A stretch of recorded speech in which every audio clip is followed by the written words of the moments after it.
Rocking Horse Ownership 101 video series. So our video today is going to be on tacking up.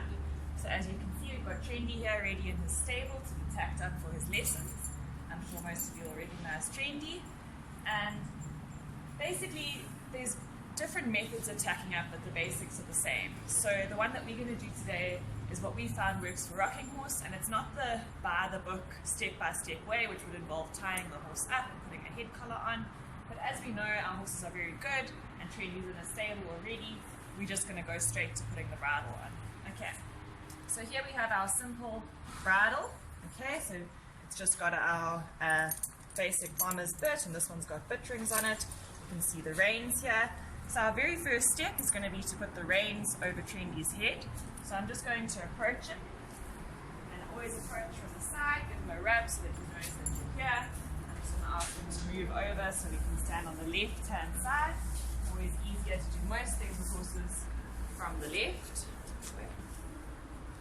Okay, so now I'm standing on the right side. Get my rein, my bridle's set up to put on him. Reins are going to go, come away. He just wants to eat his hay. Reins are going to go over his head like that. So what that means is that if he decides to move around, I can quite easily control him by the reins around his neck. So if he wanted to try and sneak out of his stable right now, I could probably hold him back with the reins there. Right, so after that, make sure my bridle's all ready. Okay, I'm going to take my hand over the top of his head. This is easier for me to do as I'm quite tall. If you are not tall enough to do it this way, you can just go around the nose like that and grab the bridle there, okay? But this is the way that I like to do it. And then I hold the nose band up to the bridle over here, so that stays out the way, okay? Get my bit ready to go into his mouth. Because he's got these rubber rings on, I've just got to move them each to the side like that, okay? Then I'm going to take the bit up to his mouth. He's very good and he's opened his mouth straight away for me. If they don't open their mouths straight away, what you can do is just take your thumb and just insert your thumb into the corner of their mouths. They don't have any teeth there, so they can't bite you, but it will just make them open their mouths so you can put the bit in. Okay, so now I'm just going to drop the nose band down, so that's ready to go on. Slide the ear that's furthest away from me into the bridle first, and then the one that's closest to me. I'm quite gentle around his ears, because obviously horses' ears are generally quite sensitive. Okay, so I don't fold his ears, I just try and push them in nice and gently. Right, once I've done that, I'm going to take my throat latch, which is the long bit that goes under the horse's throat. Okay, I'm going to fasten that up here. And the way that I know that it's tight enough or not too tight, I need to be able to fit a fist in there. Okay, if you can fit a fist quite comfortably, Trendy, that means that it's at the right length. Put it through my keeper and the runner there, so it all stays nice and neat. Then your nose band. This particular nose band is a Cavesson nose band, so that means that it goes under the cheek pieces here.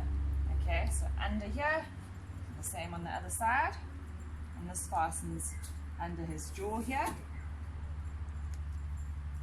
The nose band, you need to be able to fit 2 fingers from any bony part of his nose or his chin, so under here, or from the bridge of the nose, 2 fingers. That's how you know that it's not too tight. And then through the keepers again. Okay, so that's the bridle. We can just make sure everything's nice and neat. Everything's in the keepers where it should be. And that's Trendy's bridle, how it looks when it's finished. Okay, so here we have our saddle ready to go on Trendy. Before you put the saddle on, always make sure that there's no mud, there's no thorns, sticks, anything on your horse's back that could make it uncomfortable once you have the saddle on. And it's always a good idea to have a feel under where the girth's going to go as well, to make sure that there's nothing that shouldn't be there.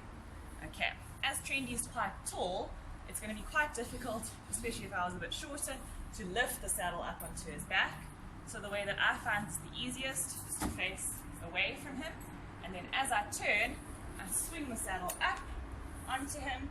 I've put it way too far forward at the moment, so that when I push it back, all the hairs are pushed back in the correct direction. So everything lies flat and nice and smooth. Okay? So now that I've done that, I'm going to go to the other side. And I'm just going to let the girth down from this side here. Okay? I do this quite carefully so that it doesn't bang against his legs and doesn't give him a fright. Just make sure that all my straps are done up on this side. Okay, so there's my girth hanging here, ready to be done up. Back to the other side. Sorry, Sarah.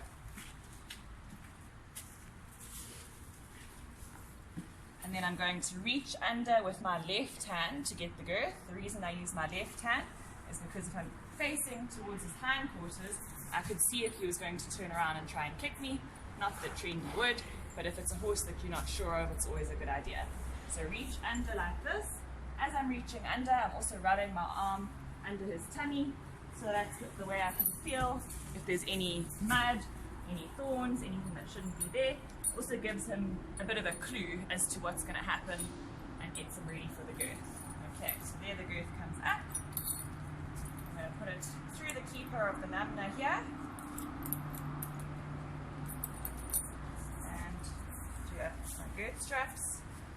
Trendy's put on a bit of weight, so this is going to be a bit tricky. And up we go.